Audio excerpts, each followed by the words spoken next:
My initial plan was to put this window unit, AC unit, right there in the wall to cut a hole, and I thought I'd see if it fit in this window. It does, but I have to cut a piece of plywood to go in there, and it's just going to make the whole window look like crap. So I am going to put it in the wall, but what I've realized is that there's a drip thing on the very bottom of this, on the underneath, and this whole unit is designed to sit at this depth, like, you know, that far back in the wall. So I'm gonna not use this and this when I put it in the wall here, and I'm going to cut a hole in the wall, I think big enough just to accommodate from here to here, but on the height dimension I'll go all the way from where those pieces of metal go all the way to right here. So that this is the hole that I made.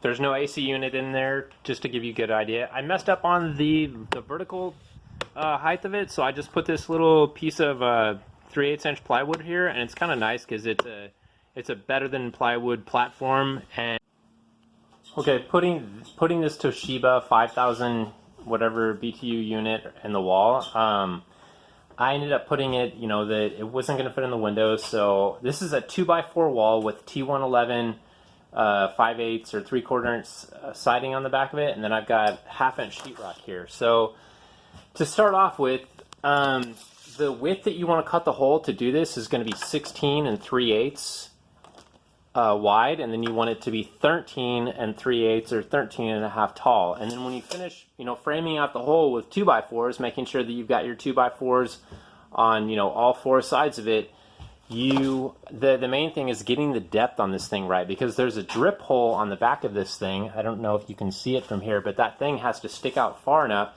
to go there. So there is a piece of wood also that I put here behind. I cut out a piece of plywood about 5/8 inch thick that I put behind this right here, and as you can see, I made a mark about 1.5 inches back on that side, and that's basically the depth that I chose to put it at. And if there's any type of water, I've got this edge or this little crevice covered up on the bottom, so maybe it's better that I've got here. And then the plywood I was talking about, this is just some of the old T111 siding that's about 5/8 of an inch thick.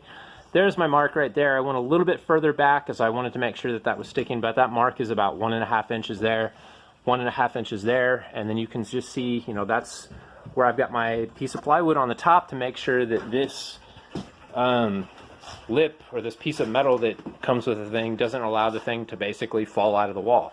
So when I finish installing this, I will have to put another piece of wood, like figure out how to do it and pushing on the bottom of there just to make sure that that thing stays at the right angle, because you want the outside of this thing to be slightly angled to where this is running downhill, I think, just to make sure that rain drips off the back of it the right way.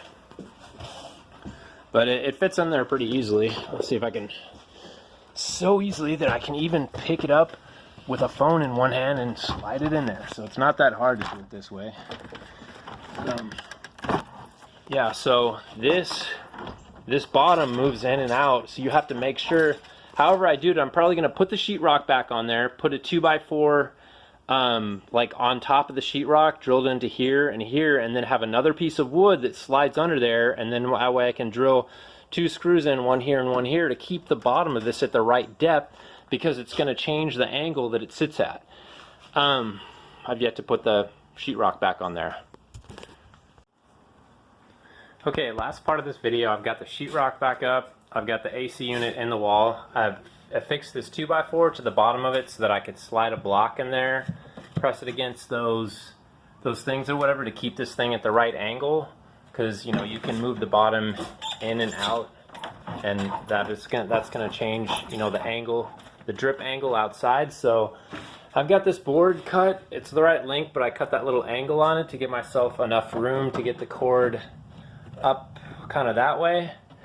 And when I finish this, I'm going to put weather stripping there and there to kind of take the place of these parts that came with it. You know, that the thing installs really well in a window. I mean, I'm not recommending that you put it in the wall instead. I'm just saying if you don't want to put it in a horizontal window because it's going to look like crap and it's in a little cabin and it's just going to go better in the wall, this is how you do it.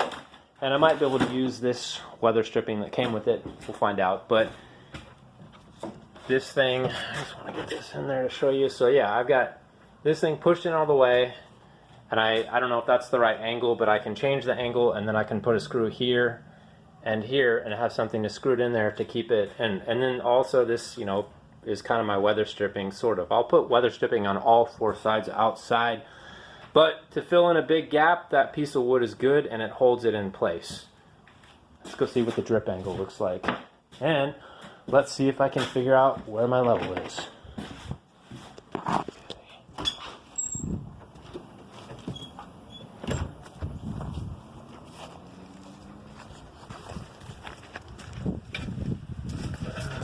Looks like my drip angle is a little bit too horizontal. I'll bet you, yep, up. I need to bring the bottom out a little bit.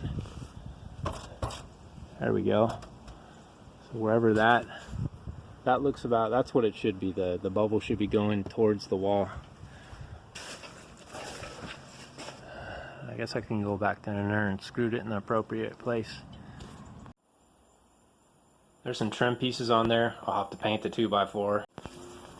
There's some trim pieces on there. I'll have to caulk them, and I already put some of that weather stripping in there, but I guess I could caulk them and paint them. There's the unit running.